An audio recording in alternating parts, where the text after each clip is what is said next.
now these days, you don't know what anybody, like they say, you don't know who your next door neighbor is. I didn't. Stunned. That is how some people feel after learning the suspect in the murder and assault of a woman along a trail was living among them. We begin tonight by following the case of Stacy Dramiga. Today, KSAT spoke one-on-one with Bexar County Sheriff Javier Salazar about the suspect arrested in this more than year-old homicide. We first told you about the breaking news of this arrest yesterday right here at 5 o'clock. Well, today, Sheriff Salazar says that when DNA from that suspect, Samuel Charon, pinged in their system, his team sprang into action. The next day, we were already working on tracking down who this person was and where he could be. We actually had surveillance set up on his home. We had to then type up a warrant to get another sample from him. That sample was then sent to the lab for re-verification. Once that re-verification was brought up, we went and got him back into custody. But we had constant surveillance. Our Katrina Weber has been following this story since the beginning in September of last year. Today, she was back in the neighborhood where people told her that since Dramiga's murder, the suspect appeared to be living life as usual. Is there anything you want to say before they take you? 23-year-old Samuel Charon wasn't giving up any answers after his arrest on a capital murder charge. In his Eastside neighborhood, people on Como Street are still trying to make sense of it all. I've been here for a long time, and for somebody to do that in the park is terrible. For more than a year, people had been wondering who was behind 63-year-old Stacy Dramiga's brutal murder. She was found dead off a trail near DeFoss Park last September, a day after disappearing during a walk. Bexar County Sheriff's investigators now say DNA ties Charon to her killing. They had their badge. They came knocking at the door, and they took them. Benita Otero watched detectives haul Charon away Wednesday from the house next door and was shocked to find out why. Knowing that what you did a year ago to that young lady, and how can you live in your conscience? I don't know. Both neighbors say this whole time he seemed to be living an almost normal life. Arguing with himself. Really? Nobody, he goes to the backyard. Ah! And he would be hollering and saying crazy stuff. Still, they never thought of Charon as dangerous. The only other charge on his record is for shoplifting from the store. What people here have the most trouble wrapping their heads around is just how close the suspect lived to the murder scene. That's the suspect's house, the third one from the corner, and the trail where Dramiga was found is right here across the street. For some, his arrest is now a relief. You don't know if he acted alone. You don't know who is he with. But Otero says she's not sure when she'll rest easy again. Katrina Weber, KSAT 12 News. Now, we mentioned the sheriff's office used DNA to track down Samuel Charon. The way that DNA showed up in the system, though, tells its own story. The main federal system that tracks DNA from crime scenes and convicted felons is called CODIS. When DNA was found along with Stacy Dramiga's body, it was entered into CODIS. But it wasn't until now that Charon's DNA entered the system. The DNA samples in the CODIS system actually don't contain any names or identifiers. It's just strictly a DNA sample. When we do get a hit, the lab will obviously get the hit. They'll know that, hey, we have a match here, and they'll send it to the appropriate agency. Coming up tonight at 6 o'clock, Sheriff Salazar explains how CODIS works and tells us how a new law that mandates DNA testing for felony arrests may have helped solve this case. We are continuing to follow another big story, the shooting of 2 San Antonio police officers. Today, we learned those officers have been released from the hospital and are now at home recovering. The officers were shot just after 8:30 yesterday morning outside of a hotel near Highway 90 and West Military Drive. A woman called 911 from that location, whispering into the phone, and then the call disconnected. The police chief said the suspect in this case, 36-year-old Odon Paul Bustos, was in the parking lot taunting officers and then told them, "I'm not going back to prison." At some point, the chief says the suspect started running and pulled out a gun. That's when SAPD said that 3 officers and the suspect exchanged gunfire. 2 officers were wounded and Bustos was killed. Our KSAT Investigates team has uncovered new details about the criminal history of Bustos, what surveillance cameras captured inside a food mart just weeks before he was accused of shooting those 2 officers. That is coming up today on the news at 6. And 10 kilograms of methamphetamine laced with fentanyl is now off San Antonio streets. Today, Bexar County Sheriff's Office officers announced that they seized the drugs at the True by Hilton Hotel that is downtown off of East Houston Street. Deputies say that they searched a room after receiving a tip. A 38-year-old woman and 22-year-old man were arrested on drug possession charges. Deputies say that fentanyl is typically used as an ingredient to drive addiction, and that the drug is 50 times more addictive than crack cocaine. The drugs had a street value between $500,000 and $800,000. Let's turn to the forecast now, continuing to wait on fall, and it was just another day. Did we hit 90 today? You know, we were 89. I have to check for the every couple of minutes update. So, well, have the latest coming up later and let you know, because sometimes it even changes between now and 6 p.m. I do want to point out there's a cold front to the north of us. It's basically in the northern plains right now, in the prairie land of the Dakotas and eastern Montana. There's some cooler air there. That's that weak front that's going to move in Saturday night. What it's going to do for us, drop the humidity. I mean, plummet the humidity. Drops down, dews drop down into the 20s and 30s. So it's not overly muggy right now. Dew points in the 50s, but at night and in the morning, you're going to feel the humidity in the over the next few days. Even Saturday morning in particular, I expect those low morning clouds with high humidity, dew points in the 60s. And then by Sunday morning, notice how those dew points really drop off down into the 30s. So much drier air in place from that weak cool front this evening. Temperatures, they're not changing much. And actually, we're going to challenge some record highs. We'll talk about that and where the rain's going to be in the new drought monitor. It's updated in just a bit. All right, Adam, thank you. It is now day 5 in the trial of 3 now former San Antonio police officers accused in the killing of Melissa Perez. Today, another officer who was at the apartment the night that those officers shot and killed Perez took the stand. Officer Jonathan Salinas was the 3rd police officer to arrive that night. He was seen on body camera video climbing into Perez's apartment before she swung a hammer at him. When the prosecution asked why he did that, Salinas testified that Alfred Flores, who is one of the officers on trial here, gave him the approval to do so. And what did you discuss with Defendant Flores? It was a short conversation. I advised him, hey, my misdemeanor charge for criminal mischief was now upgraded for felony amount. Spoke with Detective Thornton, Knight's ID, and advised him that I would like to try to apprehend her to the open window, which Flores responded, okay, keep me posted. Alfred Flores, Eleazar Alejandro, and Nathaniel Villalobos are all on trial and were all fired from SAPD after shooting Perez in her apartment in June of 2023. That night, the police chief said that Perez was having a mental health crisis. Testimony is expected to continue tomorrow, and we are live streaming this trial gavel to gavel on all of our KSAT streaming platforms. Moving a water chilling plant to make way for Project Marvel could cost more than $200 million. But who will carry that water? As voters prepare to decide on helping fund a key part of Project Marvel, a new Spurs arena, Garrett Berger looked at a project on the other side of that proposed district. He joins us live now from the Saw's Central Cooling Plant downtown. Garrett, what do we know about the requirements here?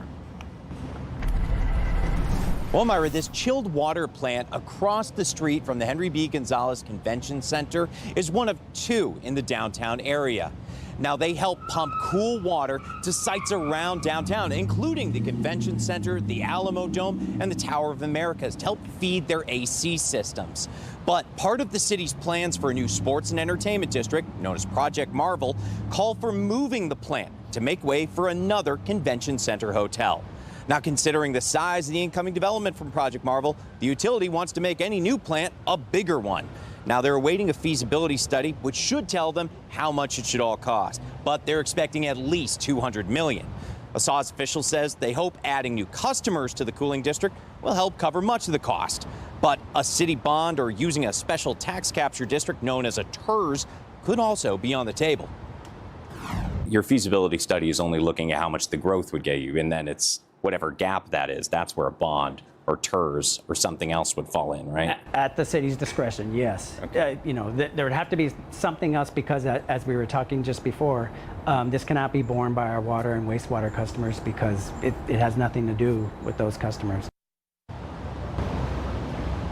Now let's emphasize that last part. The utility saying the cost of moving the plant would not fall on regular SAWS customers like you and I, though the utility is still planning on a rate hike for other costs. Now, while they both fall under the Project Marvel umbrella, the project of moving the SAWS plant and the project of creating a new Spurs arena are separate. So when you go to vote in the November 4th election on partial funding for that arena, it is not directly attached to how the relocation of this SAWS plant gets funded or not. Live downtown, I'm Garrett Berger, KSAT 12 News. All right, Garrett, thank you. Well, this caught the attention of a lot of drivers this morning. It happened along Loop 410 near the San Antonio airport. You see the smoke. Look down there, you see the fire. This was a truck that caught fire right here. It's between the airport, between North Star Mall there. A viewer sent us this video on KSAT Connect. Thankfully, the San Antonio Fire Department says that no one was hurt here. SAFD called this an engine fire. We are just a few days away from the Hope for Hunt benefit concert happening in Boerne. And today we got a sneak peek at the venue, Pure Country Barbecue. It's where artists like Thompson Square, Nick Lawrence, J.R. Herrera, and Camp Mystic survivor Skylar Darrington will all take the stage this Saturday. The event is organized by volunteers and will benefit two nonprofits helping out the Texas Hill Country after the July 4th floods, the Hunt Volunteer Fire Department and the Hunt Preservation Society. If you'd like to volunteer to help out at the concert, get your phone out. We can use a few more volunteers. Those are the boots on the ground that makes things happen. So we could certainly use a few more volunteers. We're not going to be mad if there's too many people that show up. All right, here's where your phone comes in. You can scan the QR code you see right there on your screen to get information about volunteering at the concert and info on how to get tickets. Organizers have actually dropped the price by half. You can get 2 general admission tickets for $80, and kids under 12 get in for free. Still to come here on the news at 5, a big shakeup at Joint Base San Antonio, Fort Sam Houston. 2 Army commands will be consolidated and moved. What it could mean for Military City, USA. Plus, let's take a look at TransGuide out there. This is the view from I-35 at Alamo. You can see the northbound lanes of 35 slow going. Traffic moving fine southbound. Northbound typically backed up this time of day.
New at 5, Governor Greg Abbott has ordered Texas DPS and the Texas National Guard to deploy officers and troops to Austin ahead of a planned protest there on Saturday.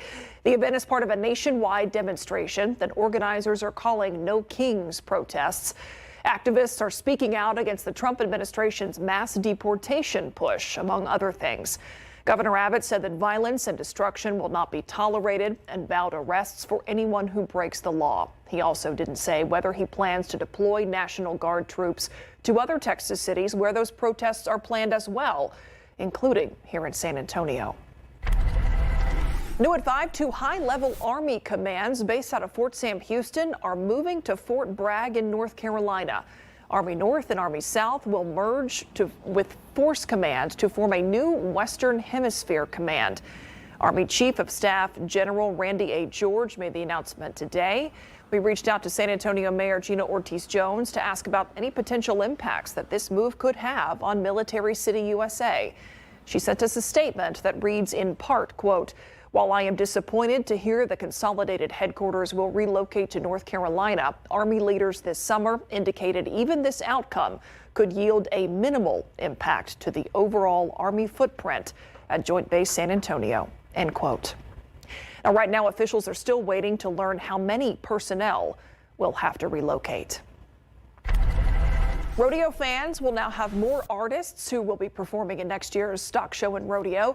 The rodeo announced today that Brad Paisley and Russell Dickerson have joined the lineup. The event will be next February 12th through March 1st. There will be more artists added to the lineup in the next few months. You can read more information on tickets and those performances at KSAT.com.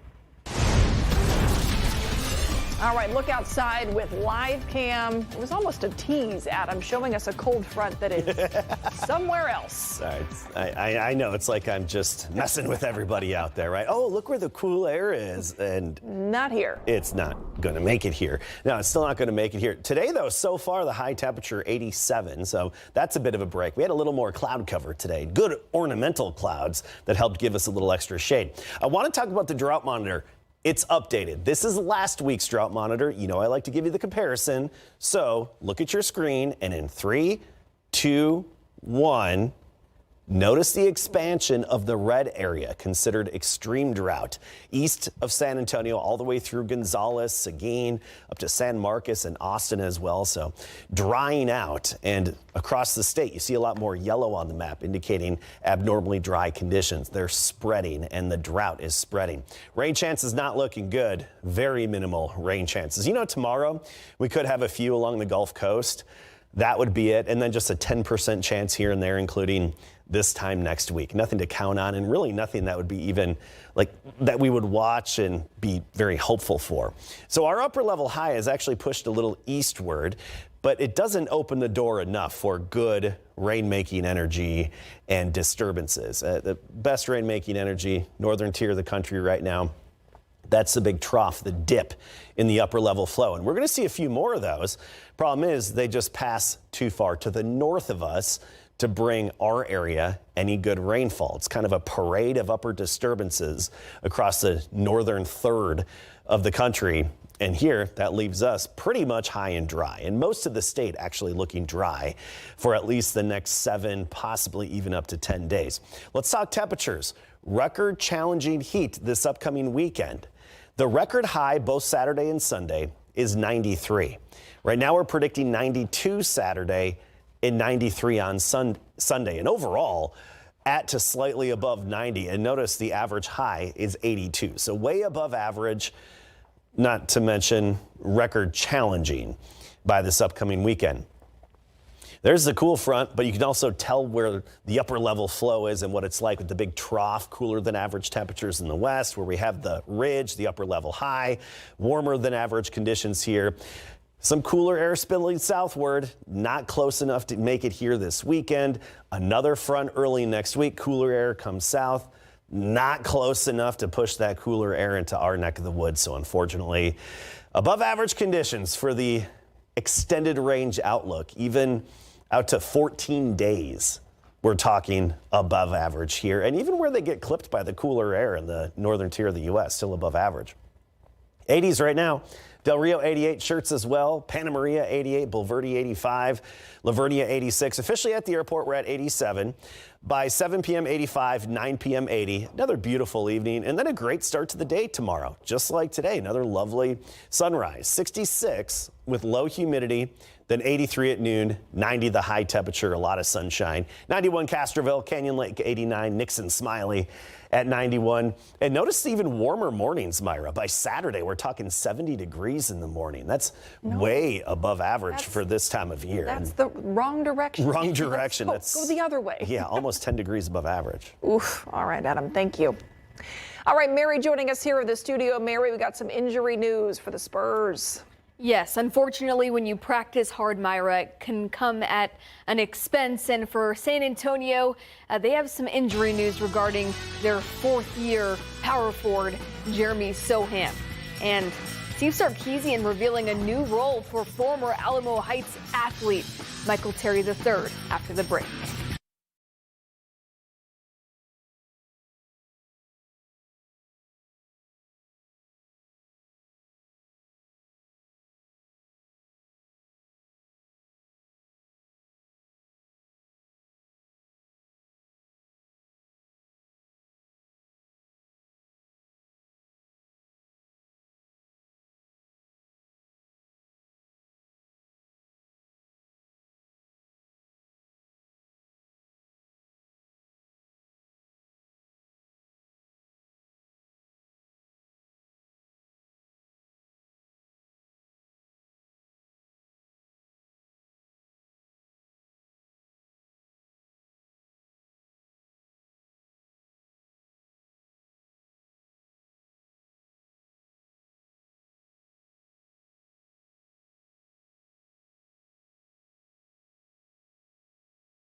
Well, not the news the Spurs wanted ahead of their regular season opener against Dallas next Wednesday. Jeremy Sohan has a sprained left wrist, which he sustained in 5-on-5 scrimmaging yesterday and has been ruled out for opening night. The fourth-year power forward will be day-to-day entering the season. Meanwhile, the Spurs are 4-0 entering their preseason finale, which is great, but Victor Wembanyama's 19 turnovers through 4 exhibition games are worth noting, and Keldon Johnson was asked about that today. It just comes with the territory. I mean, he's our guy. He's gonna have the ball, and I mean, you know, it's never just on Vic. It's on all of us. So just putting ourselves in better positions so that when he is double teamed or when he does play in a crowd, that we're there for the outlets. And we with him every step of the way. But the good thing about it is the season hasn't started yet.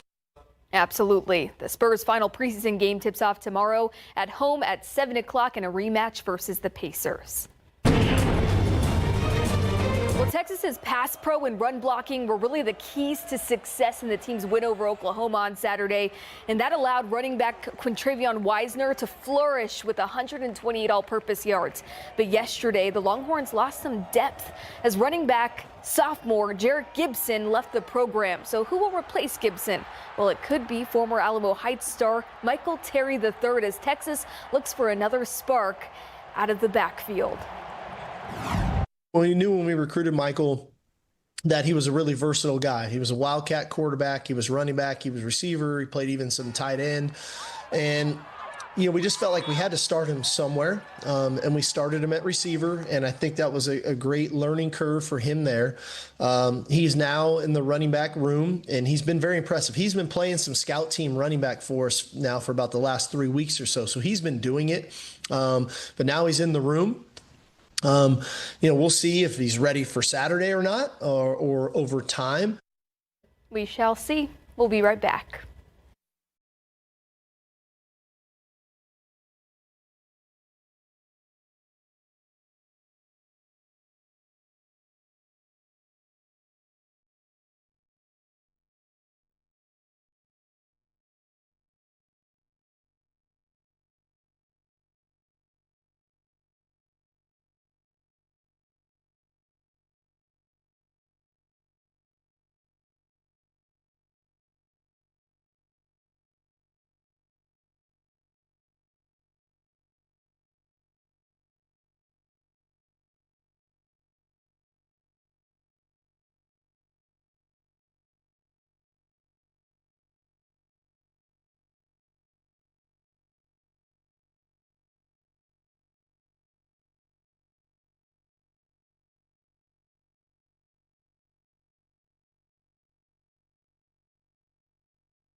Here's what we're working on for tomorrow on GMSA. Two brothers undergoing a new vein blockage procedure on the same day. The breakthrough in medicine being made by a surgeon right here in San Antonio. All right, you look at the departure from average for temperatures today, and we're about 5 degrees above average here, but way above average north up the plains, Wichita, Omaha, even into Minneapolis and the Dakotas.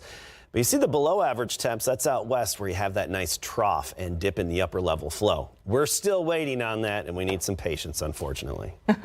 All right, Adam, thank you. Thanks for watching.